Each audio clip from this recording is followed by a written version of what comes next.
Aujourd'hui, je vais te parler du syndrome de l'imposteur. Tu sais, ce sentiment d'illégitimité qui fait que tu as de la peine à poser des actions, à avancer dans tes projets. Et je vais te partager 3 clés pour t'aider à dépasser ce sentiment d'illégitimité. Je suis Anne-Chantal Junot, coach Job Bonheur. J'accompagne les gens à trouver leur métier de cœur, à le mettre en place, et pour les indépendants, à déployer leurs projets et à augmenter leur chiffre d'affaires. Le syndrome de l'imposteur, il touche une fois ou l'autre 70% de la population. Donc il n'est pas si rare que ça. Et ce que j'ai envie de dire, c'est que si c'est une fois dans notre vie qu'on se sent illégitime, ça me paraît pas très grave et ça ne va pas avoir un grand impact sur notre vie.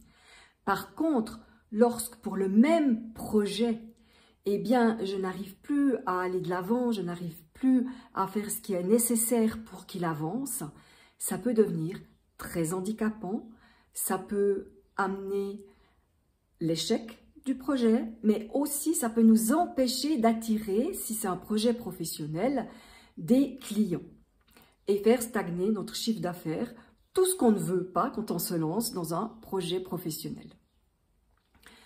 Comment on voit qu'on est là-dedans?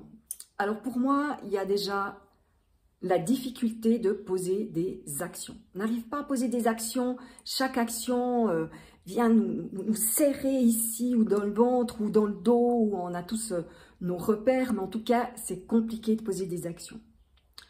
La deuxième chose, c'est que je ne vais pas oser en parler autour de moi, à mon entourage, dans une soirée de réseautage par exemple.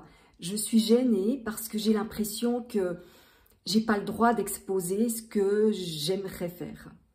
La deuxième chose, c'est qu'on va avoir beaucoup de difficultés à être visible. À être visible, ça peut être sur les réseaux sociaux, mais ça peut être un flyer qu'on va mettre dans les commerces autour de là où on habite.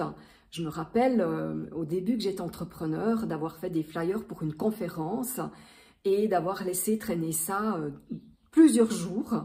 Vraiment, quand je dis plusieurs, c'est pas 1 ou 2, c'est vraiment jusqu'à 1 ou 2 semaines sur mon bureau par peur d'aller m'afficher. Et la dernière chose, eh bien, c'est que ça va nous empêcher de valoriser nos prestations, de mettre le juste prix en lien avec nos compétences. Comment on va aussi voir qu'on est là-dedans? Alors pour moi, il y a différentes choses, mais une principale, c'est qu'on va se poser 1001 questions, souvent auxquelles on n'a pas de réponse, mais on attend d'avoir la réponse pour passer à l'action. Donc ça tourne, ça tourne, ça tourne. J'ai plein de questions, et puis si je fais ci, et si, et si, et si, c'est un peu la danse des si.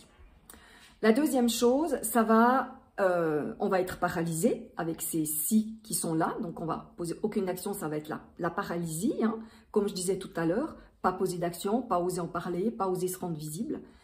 Et puis, il va y avoir ce sentiment d'anxiété, d'angoisse assez insidieux qui peut même nous empêcher de dormir parfois, qui va être présent chaque fois que j'aimerais passer à l'action, que j'aimerais faire quelque chose pour mon projet.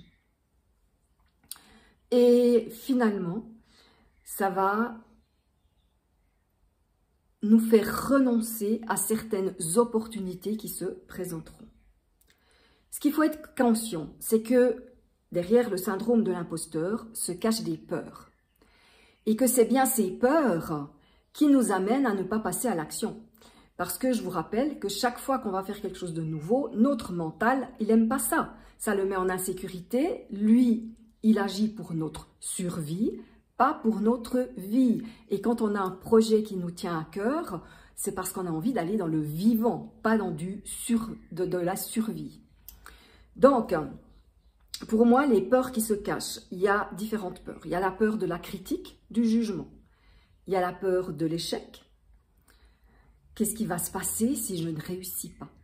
Et il y a la peur de la réussite, étonnamment aussi, parce que si je réussis, ça va avoir des conséquences. Est-ce que je vais perdre des amis? Est-ce que je vais me faire critiquer par ma famille?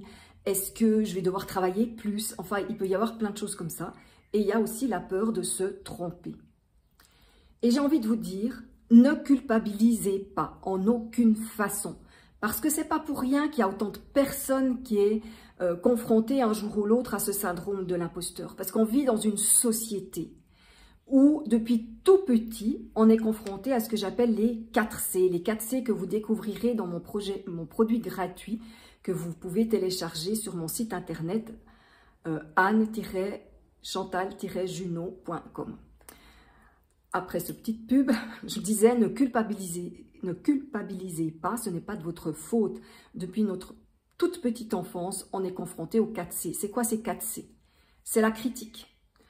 On ne fait pas les choses comme il faut. Très vite, on se rend compte, maman et papa, ils aiment mieux quand on fait les choses comme ça que comme ça. C'est de la critique franche ou un peu plus aussi insidieuse. On est aussi comparé. Depuis tout bébé. Ah, il a fait son premier sourire à 2 mois. Ah, le mien, il a fait son premier sourire à 3 mois, etc. On compare beaucoup. Il y a beaucoup de compétition dans notre système scolaire, au niveau des études et parfois dans du sport aussi. Donc ça, c'est les 3 premiers C, où c'est plutôt l'extérieur qui vient à nous. Et il y a le 4e C qui peut aussi faire qu'on se retrouve dans ce syndrome et qu'on n'avance pas, c'est la complainte. C'est-à-dire qu'on va se positionner, se plaindre de ce qu'on n'arrive pas. Ouais, mais c'est normal avec la famille que j'ai eue, avec les parents que j'ai eus, avec l'environnement que j'ai, etc. Donc ces 4 C vont nous amener parfois, pas toujours, mais à être dépassés, hein, en même temps que nos peurs, les 4 peurs que j'ai, pour pouvoir avancer dans ces projets.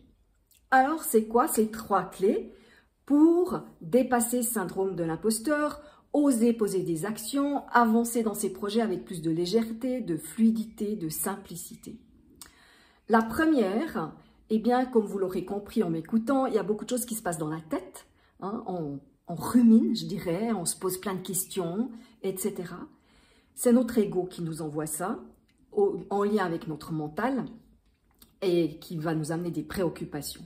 Donc pour moi, c'est de faire taire cet ego. Et une chose, c'est imaginer qu'il est à côté de nous, que c'est un animal quelconque, et on va lui dire, on va le nommer. Alors dans une des formations que j'avais suivies il y a plusieurs années, on l'appelait Bouboule. Moi, j'aime bien l'appeler Cocotte. Chacun son nom. Et on va lui dire, Bouboule, tais-toi. Tu n'es pas en danger. C'est juste une expérience. Vous pouvez y aller un peu plus sèchement si votre mental est très fort. Ça, c'est la première clé. C'est de faire taire cet ego, ce mental qui a peur de tout. La deuxième clé, c'est le plus petit pas possible, impossible à rater. Ça, je ne l'ai pas lu tel quel, mais Jean-François Ménard, qui est un coach canadien qui a accompagné de nombreux athlètes à aller aux Jeux Olympiques, et aussi des entrepreneurs, des dirigeants d'entreprise.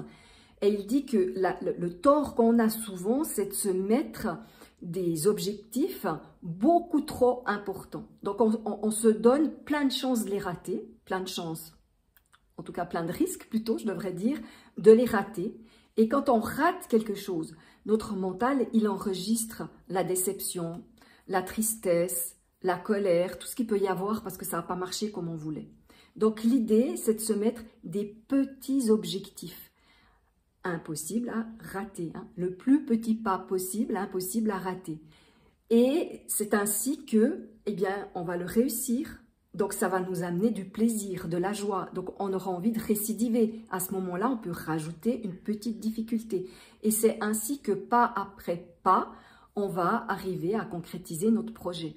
Je dis toujours, c'est marche après marche qu'on arrive en haut de l'escalier. Mais souvent, on se met des objectifs où on aimerait partir du bas de l'escalier et sauter d'un coup au sommet de l'escalier. Et ça, c'est beaucoup trop traumatisant pour notre cerveau, ça lui fait beaucoup trop peur. Donc, on va devoir d'autant plus calmer notre bouboule ou notre cocotte.